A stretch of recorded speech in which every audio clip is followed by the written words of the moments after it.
What is going on, guys? I am BlackOpsAmazing. Welcome back to another zombies video where today we are looking at the story of the 31-79 JGb215. Basically the baby maker, the baby gun, whatever you call it, from Shangri-La. God damn, that name's stupid. Anyway, as always, if you enjoyed the video, a like rating would be very much appreciated. Make sure you are also subscribed to stay up to date with the latest zombies videos on the channel, and without further ado, let's get into it. The wonder weapon in Shangri-La is surrounded by mystery. We really don't know much about it. We don't exactly know how it works or who really made it. Although apparently there is a quote in Shangri-La, although I've never heard this for myself. I've searched through the game files for Shangri-La, not only for Black Ops 1, but also the updated version in Black Ops 3, and after listening to all of the quotes said by Richtofen in Shangri-La, I still couldn't hear this anywhere for myself.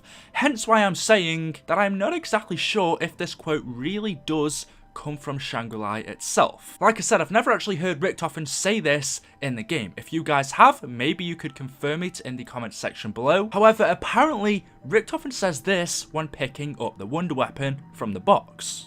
I knew Maxis was working on such a device, but I had no idea he was successful. So Richtofen tells us that Maxis created the 31-79 JB215. That is according to this quote, which some people have said is from Shangri-La, but like I said, I've never heard this for myself. After doing a ton of research, I can't find it. So personally, I'm not going to say that I'm 100% sure that Maxis created it, unless I can find this for myself in the game. If you guys can find me proof, please let me know in the comments section below. But I thought I'd throw that in there, so possibly it was created by Dr. Maxis. If not, then who by? Well, in 1940, when Richtofen and Schuster were conducting the first human teleportation tests, Richtofen was so confident in his success that he volunteered himself. He teleported to the moon, where he encountered the MPD, the Ether Pyramid, which was hidden by the Apothecans, and as we know, whilst inspecting the device, Richtofen was electrocuted and began to hear many voices in his head,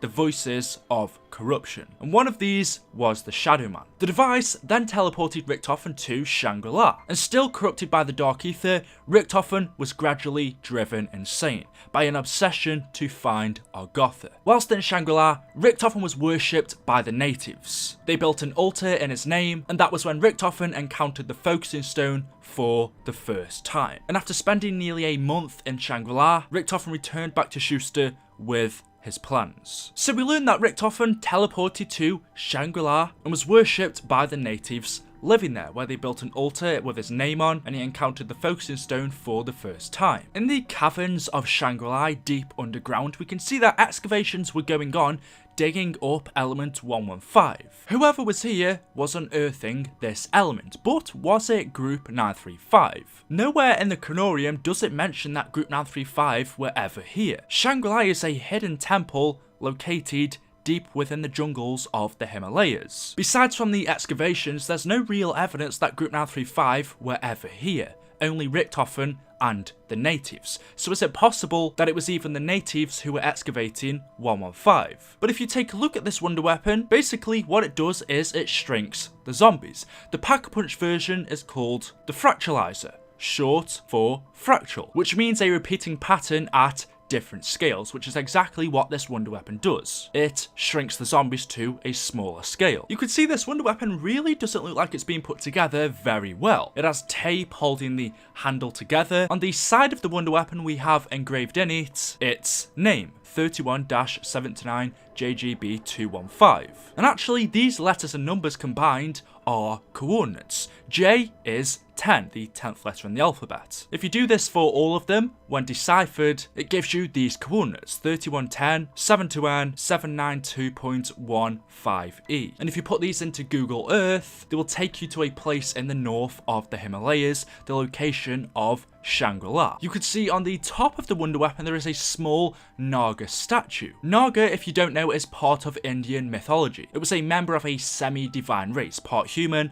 part cobra, associated with water and sometimes with mystical annotation. This mythological beast is a Naga, and we have a statue of one of them put on this wonder weapon. As you see, the way this wonder weapon is put together, with the coordinates of the Himalayas engraved on the side, a Naga statue on top, to me it seems like something that would originate from the temple itself. But again, we don't know because there's so much mystery surrounding it. You can see on the top of this wonder weapon we have this logo, which looks quite familiar to me. I don't exactly know where I've seen it. Again, if you guys know, let me know in the comment section below as to what exactly this logo could mean. But again, I was thinking, if this was created by Maxis and 935, wouldn't their logo be engraved on it? Wouldn't we have some kind of evidence that it was made by them? Does this wonder weapon even use element 115? When it shoots out, there's kind of like a yellow blast with some kind of like magical stars that surround it. That's kind of like what it shoots. But we don't see any 115 running through it. We don't know what it's made of. This really is one of the most mysterious wonder weapons we've had, which is why it's so hard and I've taken so long to do a story of video on this, simply because we don't know anything. So there we go. That is all I have for you. I wish I could give you more, but let me know what you think down in the comment section below, and maybe we could kind of put more together on this. See what else we can get out of you. Hopefully you've enjoyed the video. If you have and it's helped you out, a like rating would be very much appreciated. Make sure you are subscribed to stay up to date with the latest on his videos, and of course I will see you all in the next video. Thank you for watching, and goodbye.